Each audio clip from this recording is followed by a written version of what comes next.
रहती है, बहुत इंटरेस्टिंग मूवी अगर आ गई और 2 घंटे तक वो पोजीशन है तो that will definitely lead to movie तो एंजॉय किया, कमर का बेड़ा गर्क किया। इसी तरीके से गद्दा जब बंद होता है और गद्दे के अंदर वो एक मुस्तकिल लेटने के नतीजे में जो गद्दे के अंदर दब जाता है तो वो जो है वो बैक को प्रॉपर सपोर्ट नहीं दे पाता। सर तो क्या आपको शायद याद हो कि पुराने ज़माने के अंदर वो हर साल जो है अम्मा जो है या दादी अम्मा जो है वो गद्दे की रुई चेंज कराती थी। जी जी, वो यही वजह होती थी कि ज़माने में बेड कहाँ होते थे, चारपाइयों में रुई का गद्दा बिछाते थे। वो रुई के गद्दे की रुई हर साल चेंज होती थी ताकि वो जो दब गई है उसको दबने के बजाय दोबारा उठा दिया जाए ताकि वो जो पोस्टरल बैक है सर मैं पूछूंगा कौन सा गद्दा इस्तेमाल करें और हमारे पेट का तो इससे हमारे कमर से क्या ताल्लुक है। कॉलर बहुत देर से मौजूद हैं, कॉल बहुत ज़्यादा है। आयशा साहिबा अस्सलाम वालेकुम। वालेकुम सलाम डॉक्टर शहजाद, मुझे अपनी मदर के बारे में पूछना है। जी पहले तो माजरत, आप बहुत देर से होल्ड पे थी, बहुत माजरत। जी मेरा बैलेंस बिल्कुल खत्म होने वाला है और मैं मोबाइल से बात कर रही हूँ। नो प्रॉब्लम, इसी वजह से मैं जल्दी प्रॉब्लम ही बता रही हूँ। मेरी मदर 60 इयर्स ओल्ड है, she is diabetic patient since last 24 years, जितनी मेरी एज है, मतलब उनके बाद ही वो भी डायबिटिक हो गई थी ना। दूसरा ये है कि क्या कहते हैं, उनको घुटनों में बहुत ज्यादा दर्द होता है और उनका वेट भी इतना हाई लेवल का मतलब नहीं है, मतलब है अच्छी खासी, मतलब हेल्दी है कि उनको बैक एक का भी प्रॉब्लम रहता है, बट घुटनों में इतना ज्यादा उनको दर्द रहता है और एक पाँव उनका काफी सॉइल भी रहता है ज्यादातर, जिसकी वजह से उनकी मतलब काफी ज्यादा चलने फिरने में तकलीफ होती है।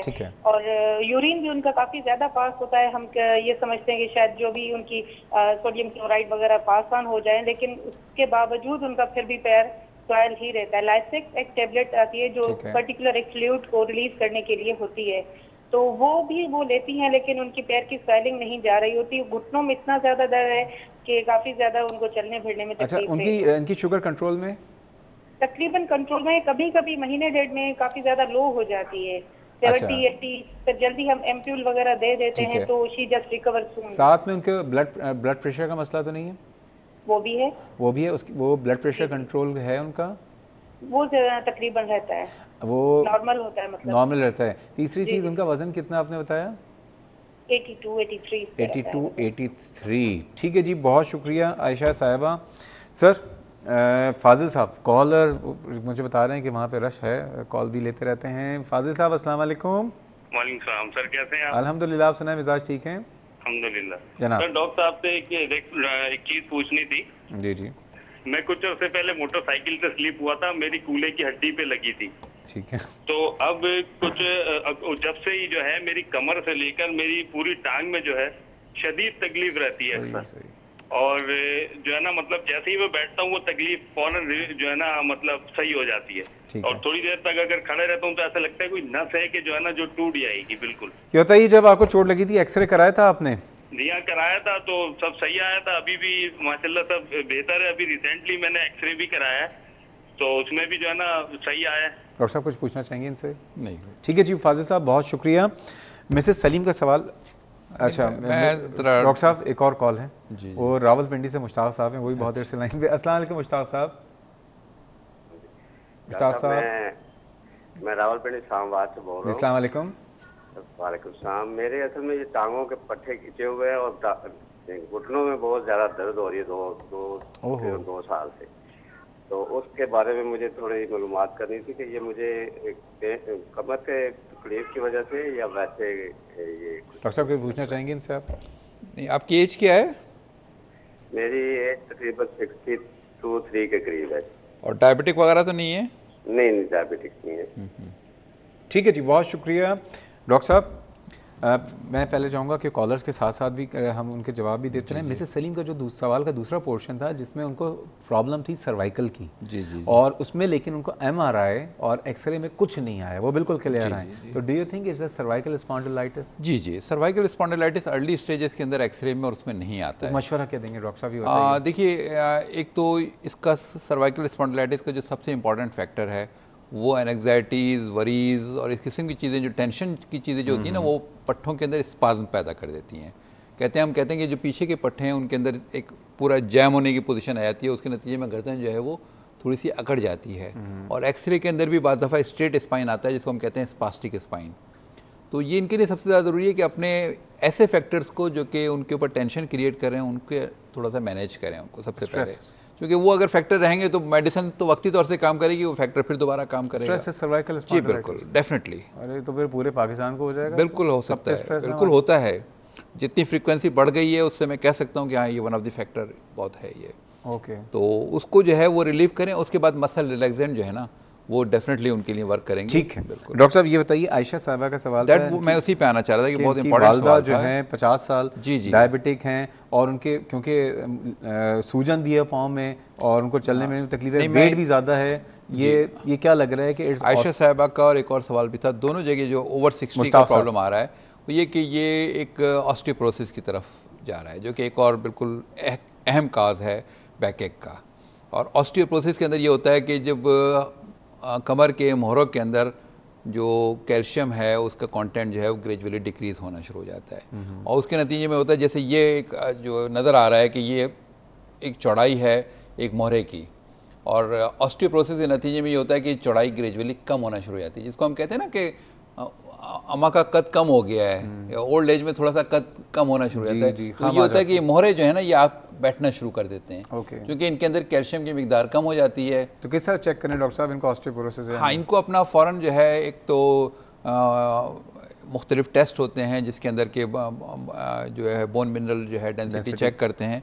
डेक्सा स्कैन तो वेरी कॉस्टली है, लेकिन और मुख्तलिफ जो हील स्कैन वगैरह होते हैं जिसके ज़रिए काफ़ी हद तक एविडेंस मिल जाता है कि ये किस हद तक इनको डैमेज है। आपको लग रहा है क्योंकि इनके सूजन जो हो रही है, क्या ये नहीं लग रहा क्योंकि डायबिटीज़ आपके गुर्दों को बहुत डैमेज करती है, वो कहती हैं कि वो एक दवा लेती हैं लेसेक जो कि जी बिल्कुल वो फैक्टर है। दूसरा इनके जो घुटना प्रॉब्लम ऑस्टियोआर्थराइटिस, आपको नहीं लग रहा क्योंकि वजन जी बिल्कुल 82 इनका वजन है और मतलब ऑस्टियोपोरोसिस के साथ ऑस्टियोआर्थराइटिस और डायबिटीज़ का मल्टीफैक्टोरियल इनका वो हो गया है कि एक दूसरे को विशियस सर्कल बना देते हैं। डॉक्टर साहब कॉलर बहुत मौजूद हैं। आयशा साहबा, 3 बातें, ऑस्टियोपोरोसिस को चेक करें, दूसरा ऑस्टियोआर्थराइटिस जो कि जोड़ों में वक्त के साथ साथ एक आर्थराइटिस और शुगर कंट्रोल, और शुगर को कंट्रोल। तो डायबिटोलॉजिस्ट के पास आपका एक दोस्ती कर लीजिए और दूसरा एक ऑर्थोपेडिक सर्जन के पास ज़रूर आप जाइए।